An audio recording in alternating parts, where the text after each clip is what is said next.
Olá pessoal, meu abraço a todos vocês. Pessoal, sempre quando eu apareço aqui, apareço com os meus vídeos de teologia e a respeito de Bíblia, não é mesmo? Então vamos falar, pessoal, um pouquinho mais de Bíblia a respeito dos 12 discípulos, cujo ali Jesus estava na última ceia, no capítulo de Mateus, capítulo 26 de Mateus, pessoal.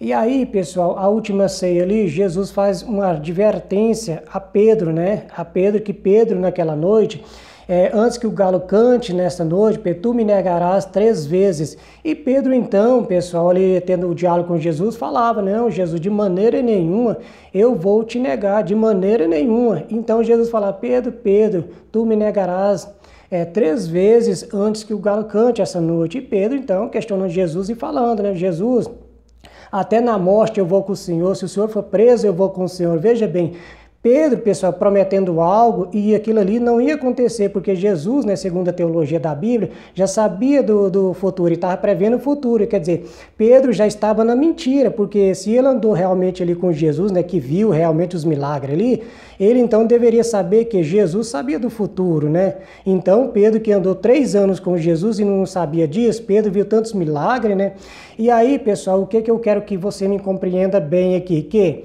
quando aconteceu todo o fato ali, que Jesus foi preso e foi levado, para ser julgado ali naquela noite, o que acontece? Os 12 discípulos, pessoal, que estavam ali, que também, os 12 discípulos prometeram junto com Pedro, que estaria com Jesus, até se precisa ir para a prisão, ia, se precisasse morrer com Jesus, iria morrer, Os 12 discípulos prometeram. Veja bem, pessoal, que os 12 discípulos, se você olhar o texto lá, analisar bem, você vai ver que os 12 discípulos negou Jesus, os 12 discípulos fugiram, pessoal. Quando Jesus foi preso, os 12 discípulos ali fugiram, ou seja, não foi só Judas Iscariote ali, pessoal, que traiu Jesus. Os 12 discípulos, sim, pessoal, traíram Jesus, Então, quando você analisa, pessoal, não olhando só com ênfase em Judas Iscariote, mas nos 12 discípulos, você vai ver que os 12 discípulos ali, pessoal, traíram Jesus. Nenhum deles ali ficou com Jesus. Quer dizer, quando começou a Jesus ser preso ali, a ser espancado, todo mundo fugiu, não ficou nenhum dos 12. Quer dizer, Jesus ficou sozinho.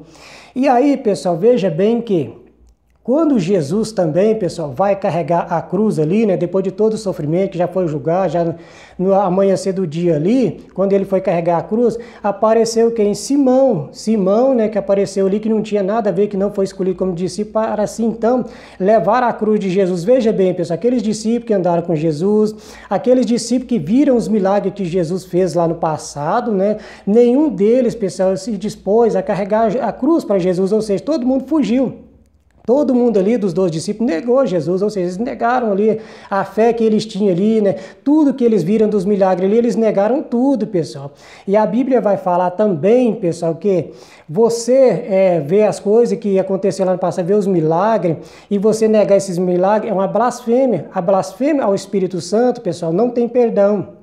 Ou seja, Pedro viu, pessoal, Pedro andou por sobre as águas, quando o mar estava ali batendo o barco ali, Jesus chamou ele, andou, por sobre a água, aí começou a afundar, Jesus pegou no braço dele e levantou ele. Então Pedro viu muitos milagres ali, pessoal, e mesmo assim ainda, Pedro ainda negou Jesus 3 vezes ainda, ou seja, ele começou na mentira ali, negou Jesus depois 3 vezes, ou seja, na ceia ali que estava com Jesus, ele ainda retrucou Jesus, dizendo que não ia negar Jesus, dizendo que ia até a morte com Jesus, dizendo que ia até na prisão com Jesus, ou seja, já entrou na mentira aí, porque nada disso aconteceu, porque ele não teve coragem de fazer isso, ele fugiu.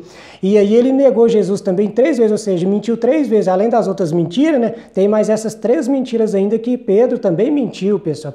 E assim como eu estava falando para você, a blasfêmia contra o Espírito Santo é quando você vê os milagres acontecer e você não dá ênfase naquilo ali, porque você pensa que não foi milagre que aconteceu, que nada disso aconteceu, você fica tentando fugir da verdade. Assim como Pedro andou com Jesus durante 3 anos, e Pedro, com os discípulos, eles viram, todos os milagres de Jesus fazendo, e mesmo assim, eles ainda não acreditavam em Jesus, não acreditaram em Jesus, ou seja, eles blasfemaram contra o Espírito Santo, e a Bíblia vai dizer que O Espírito Santo, pessoal, quando você blasfema contra o Espírito Santo, não tem perdão. A blasfêmia contra o Espírito Santo não tem perdão, ou seja, a blasfêmia é o quê? Quando você vê o milagre, você presencia o milagre e mesmo assim você não acredita, ou seja, se de fato e verdade, pessoal, a blasfêmia contra o Espírito Santo leva a pessoa a ir para o inferno, então nesse caso aqui, então, Pedro também, pessoal, não tem o que? A salvação, porque Pedro, como eu falei para vocês, andou 3 anos com Jesus. Mas mesmo assim, vendo, né, vivenciando aqueles milagres ali, ou seja, blasfemou contra o Espírito Santo, porque Jesus é o próprio Espírito Santo, segundo a teologia. Ele blasfemou, negou a fé, negou acreditar naquilo que estava acontecendo ali, porque ele viu com os próprios olhos, porque ele estava lá, ele era testemunho ocular, segundo o texto da Bíblia. Mas mesmo assim, pessoal, ele negou tudo aquilo que ele viu, pessoal. E assim, pessoal, então, como eu estou mostrando para vocês, não foi só Judas que traiu Jesus, e sim os 12 discípulos que andaram com Jesus, traíram Jesus, negaram Jesus, pessoal. Então tá aí, pessoal, mais um vídeo aí para vocês. Espero que vocês gostem. Curte aí meu vídeo, pessoal. Comente aí, dá uma força aí pra gente. É isso aí, valeu. Meu forte abraço até vocês. Tchau, tchau.